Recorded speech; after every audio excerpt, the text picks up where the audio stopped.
চাচাকে এটা ফাঁসানোর জন্য সেটা করছে এবং রাতে এক পর্যায়ে মোটামুটি 1:30-2টার দিকে সে স্বীকার করে যে সেই ঘটনাটা সে নিজেই ঘটাইছে এবং এই বাচ্চাটার সাথে মোটামুটি 12:30-1টার দিকে এই মেয়েটা ফুটবল খেলতেছিল।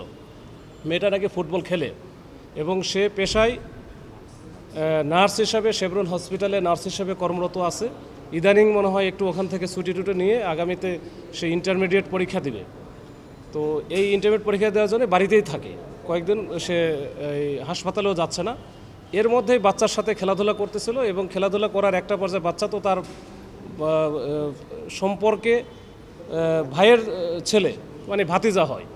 তো তার বক্তব্য অনুযায়ী তার বক্তব্যের মধ্যে কিছু ফারাক আছে, কিন্তু তাদের সাথে মনে হয় কোনো বিষয় নিয়ে অনেক আগের থেকে কিছু দ্বন্দ্ব ছিল, মানসিক দ্বন্দ্ব ছিল এবং সে এই মেয়েটা একটু ইয়ে টাইপের, একটু একরোকা টাইপের। এবং এই যে তার ছেলেটার বাবা যে ওনার নাম হচ্ছে শাহজাহানও তার সাথে বিভিন্ন সময়ে খারাপ ব্যবহার করছে। তো এইটা নিয়ে সে একটা সুযোগ পায়, ওখানে কেউ ছিল না, এই সুযোগে সে বাচ্চাটাকে মেরে ফেলে। তো বাচ্চাটাকে মেরে ফেলার হয়তো ইচ্ছা ছিল না, ছিল হয়তো বা একটু ভালো করে শাসন করা, হয়তো একটা পর্যায়ে মারা যায়।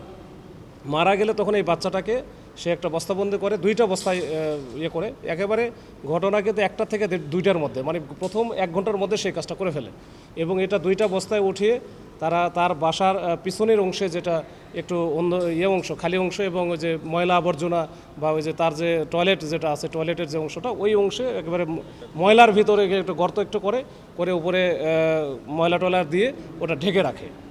তো ওইখানে তো আসলে পিছনের অংশে কেউ সাধারণত যায় না, ওটা একেবারে পিছনে মানে ব্যাক সাইড। তো এই অবস্থায় আমরা যখন তার কথা অনুযায়ী সে যখন স্বীকার করলো যে ওইখানে রাখছে, তখন আমরা তাকে নিয়ে যাওয়ার পরে ওইখানে তার দেখানোর মতো ওইখান থেকে আমরা দেখি যে আসলে বাচ্চাটাকে মেরে ফেলছে এবং বাচ্চাটা আসলে একেবারে ওই যে যেহেতু একটু ওইখানে স্বেতসাথে অবস্থা ছিল, মানে ডিকম্পোস্ট অবস্থা হওয়ার মতো। তো এটা আমরা নিয়ে আসি ওখান থেকে আমরা সিজার লিস্ট করি, ওখান থেকে থানায় নিয়ে এসে পরবর্তী হাসপাতালে আমরা পাঠাই এবং এটা পিএম রিপোর্ট বা পিএমের জন্য বা অন্যান্য পোস্টমর্টমের জন্য আমরা ব্যবস্থা এটা অলরেডি প্রক্রিয়াধীন আছে।